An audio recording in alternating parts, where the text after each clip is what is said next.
नमस्कार साथियों, स्वागत है आपका अपने यूट्यूब चैनल विद्या संचार क्लासेस पे। पिछले वीडियो में हम लोगों ने दक्षिण अमेरिका महाद्वीप के जितने भी देश हैं, उनको मैप के माध्यम से देखा था। देश की राजधानी क्या है, कौन सा देश कहाँ मैप में कहाँ पे स्थित है, ये सब हम लोगों ने देखा था। आज के वीडियो में हम लोग दक्षिण अमेरिका महाद्वीप के पर्वत और पठार को देखेंगे। तो आइए वीडियो शुरू करते हैं। दक्षिण अमेरिका महाद्वीप में ये जो आप पश्चिम की साइड में लाइन देख रहे हैं, लंबी सी लाइन जो देख रहे हैं, ये एंडीज पर्वत श्रृंखला है। क्या है? एंडीज पर्वत श्रृंखला है। एंडीज पर्वत श्रृंखला दक्षिण अमेरिका महाद्वीप के पश्चिमी भाग पर प्रशांत महासागर के समांतर फैली हुई है। ये पूरी दुनिया में सबसे लंबी पर्वत श्रृंखला है। पूरी दुनिया की सबसे लंबी पर्वत श्रृंखला है। इस एंडीज पर्वत श्रृंखला की लंबाई लगभग 7,000 किलोमीटर है। कितना है? 7,000 किलोमीटर से लगभग अधिक है। एंडीज पर्वत श्रृंखला 7 देशों में फैला हुआ है। कितने देशों में फैला हुआ? 7 देशों में फैला हुआ है। आइए देखते हैं कौन कौन से देश में फैला हुआ है। नंबर 1 वेनेजुएला देश में फैला है। उसके बाद कोलंबिया में, कोलंबिया के बाद इक्वाडोर और पेरू में। कितने देश हो गए? 4 देश हो गए। उसके बाद बोलिविया में, बोलिविया के बाद अर्जेंटीना और चिली और अर्जेंटीना में फैला हुआ है। कितने देश हो गए? टोटल 7 देश हो गए। इंडीज पर्वत श्रृंखला जो फैली हुई है 7 देशों में। कोलंबिया में ही एंडीज पर्वत श्रृंखला के 3 भाग हैं। पश्चिमी विस्तार को कहा जाता है, कोलंबिया के पश्चिमी विस्तार में एंडीज पर्वत का जो पश्चिमी विस्तार है उसको कहा जाता है कार्डिलेरा ऑक्सीडेंटल। मध्य वाले विस्तार को कहा जाता है कार्डिलेरा सेंट्रल और पश्चिमी विस्तार को, पूर्वी विस्तार को कहा जाता है कार्डिलेरा ओरिएंटल। यह है कोलंबिया में एंडीज पर्वत श्रृंखला के ही भाग हैं।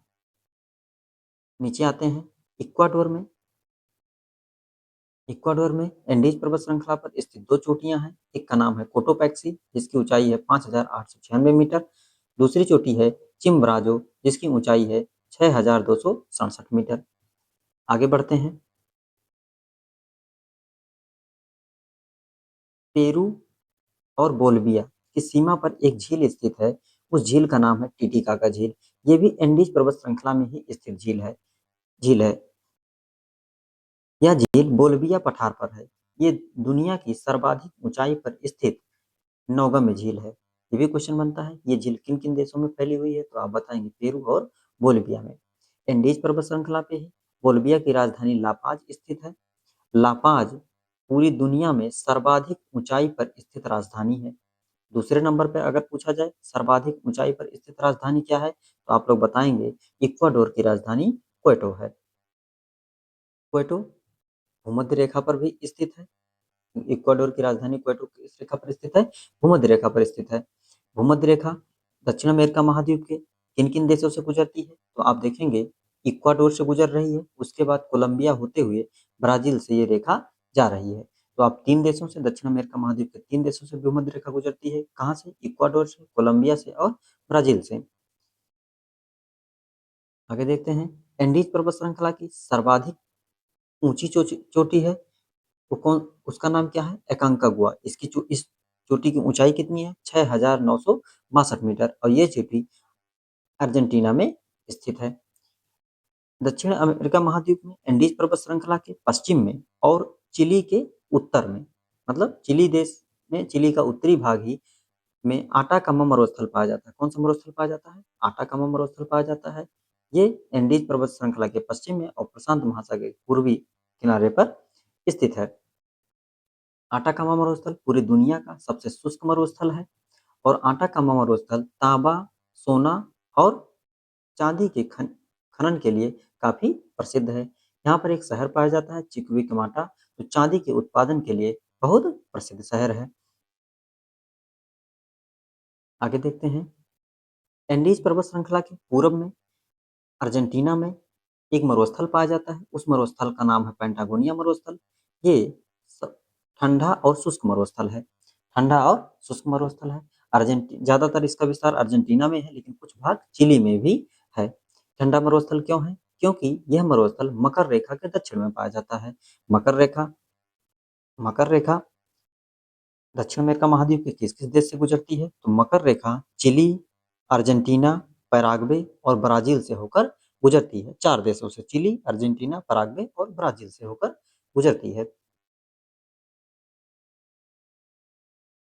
बोलिविया का पठार। बोलिविया का पठार जो है, ये बोलिविया ज़्यादातर भाग बोलिविया के पश्चिम में और थोड़ा बहुत भाग पेरू में फैला हुआ है। ये एंडीज पर्वत श्रृंखला के बीच में 2 श्रृंखलाएँ हैं, जिसके बीच में बोलिविया पठार स्थित है। ब्राज़ील में ब्राज़ील में मांटो ग्रासो का पठार पाया जाता है। कौन-सा पठार पाया जाता है? मांटो ग्रासो का पठार पाया जाता है। ब्राज़ील के दक्षिण-पूर्वी भाग में पाया जाता है ब्राज़ील की उच्च भूमि। क्या पाया जाता है? ब्राज़ील की उच्च भूमि पाया जाता है। ब्राज़ील में ही एक पठार का नाम है विषुवत रेखा के दक्षिण भाग में और उच्च भूमि के पूरब में बोरबोरेमा का पठार पाया जाता है। ब्राज़ील में ही आगे देखते हैं गुयाना उच्च भूमि। तो गुयाना उच्च भूमि दक्षिण अमेरिका महाद्वीप के उत्तर भाग में पाया जाता है। इस उच्च भूमि का विस्तार इस उच्च भूमि का विस्तार कितने देशों में है? तो इस उच्च भूमि का विस्तार जो है कोलंबिया में है, वेनेजुएला में है, गुयाना में है और कुछ भाग सूरीनाम में भी फैला हुआ है। ब्राज़ील में भी गुयाना उच्च भूमि का भाग फैला। तो कितने देश हो गए? 1, 2, 3, 4, 5 और कुछ भाग फ्रेंच गुयाना तक भी इसका गया, लेकिन ज़्यादातर भाग ये कोलंबिया, वेनेजुएला, गुयाना, सूरीनाम और ब्राज़ील में फैला हुआ है। दक्षिण अमेरिका महाद्वीप के सबसे दक्षिण में टिएरा डेल फ्यूगा है और टिएरा डेल फ्यूगा वाले भाग भाग को मुख्य भूमि से एक जल संधि अलग करती है। उस जल संधि का नाम है मैगेलन जल संधि। कई बार एग्जाम में पूछा गया है। दक्षिण अमेरिका महाद्वीप का सबसे दक्षिणी बिंदु जो है टिएरा डेल फ्यूगो पर स्थित, उस बिंदु का नाम है केप हॉर्न। क्या नाम है? Cape Horn.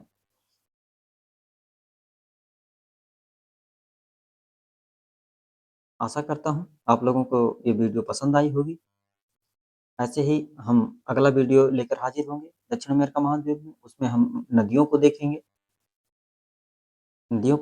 कुछ महत्वपूर्ण शहरों को देखेंगे। चैनल पर नए हैं तो लाइक कर दीजिए, सब्सक्राइब कर दीजिए। धन्यवाद।